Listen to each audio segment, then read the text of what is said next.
ndifuna kuphunzirapo ina yakakulu khani mimi ndabwera pano ndi serious ndokuzana ndi nyamara wina wakumalawi ochedwa Christopher Jimmy pala anthu ndisanakuze ndakhanikeze ndichenjezeni pala anthu ambiri maundogula zinthu pa marketplace pa internet pa Facebook guys mamagula zinthu pa Facebook muzikhawo chenjera kwambiri fa pala anthu ena ake pa Facebook paja sakugulitsa katundu koma kufuna ndalama zimene mufuna inuyo kugulira zinthuzo manifestation ndizimeneso chachitika kwa Jimmy Christopher Jimmy. Christopher Jimmy ndi nyamara wa ku Malawi amene anayipeza galimoto yochipa kwambiri ya VW Polo pa marketplace. Galimoto magulitsidwa pa mtengo wa 70,000 kwacha. I mean 70,000 rand, sorry, mwana ngati ndi Malawi. 70,000 rand. Ndiye munthu uja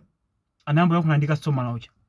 Aumakhala kuti ndi basi munthu jamamuza muna galimoto jamamuza Christopher ndi makhala kumpumalanga yenchani ndingatobola sayona galimoto. Munthu janayankha kuti yes mungatobola sayona galimoto ndikugulitsa funa ndavutika. Munthu amene amayankhula naye Christopher anali mgogo. Sanali munthu oti kapena nyamara anali mgogo. Amayankhula naye pa video call. Pangasuju video call amayankhula ndi mgogo. Hey ndine ndikugulitsa galimoto funa ndavutika izi ndizi mawu makuti ndimakhala ndekha ndibe ana kuchenchana izi ndizi mumaziwa basi zongopanga compose ka story. Ndi Christopher jana poti munthu ndi wankazi komanso ndi nkhalamba ndikuti so mwina adi akamba zona ndipite mpumalanga kuja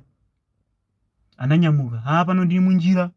gogo chanauza musavutike ine singabwere kwarani kukolengani umene koko fene ndinokalamba kwambiri koma ndiluma mwana abula zolengana pa depot mukafika mpumalanga munduuze mukafika pa depot uja okay osavutika ndikafika ndikuzani Christopher nawo ponda fika mpumalanga anayimba phone mwana abwera zolengani mavala chani anauza mino avalira mwana anabwera adi mene wacha kumutenga munthu uja Christopher anakwatengedwa tiyeni anamboyenda ndio uli ndona kurali kwambiri nali kurali amuzoyena papa tifuneti kwere galimoto famino bila ndi kurali analipira Christopher na lipira galimoto anapita malokuja anaenda abadusa machire basi uja basi nanga purana kupira munthu ja ndi nkhalamba imene igulitsa galimoto basi maene njani Christopher mwana uja anamuza Christopher okay kumalo kumene mupita kuja ndikuti nduko Christopher okay fine ine ndupita kasewera mwana uja anamuza nje ine ndupita kasewera kumalo kuja mpita nduko Christopher okay osa onga tupita kasewera anamboyenda mankhula ndi ngogoja muli para mwana uja pita kasewera apita kasewera ndazi nzaka lero koma ndionesa unyi kune makhalawo okay chabwino amwene Christopher analowa mugeti anangolowa mugeti kali and follow arugiro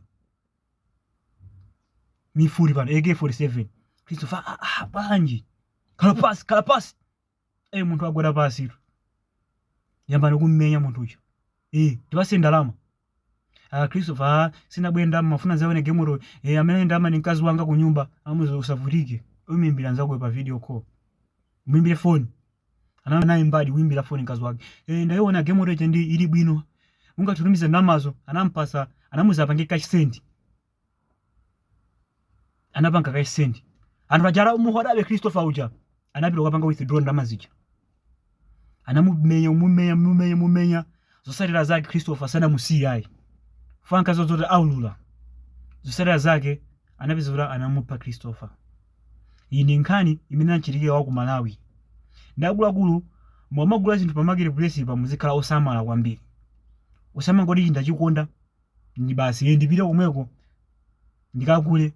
sikunya lake muzona zakuda ngati zimene anaona Christopher picture yake imene muonayo Christopher ake ndamene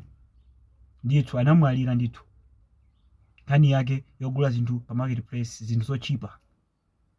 akuluakulu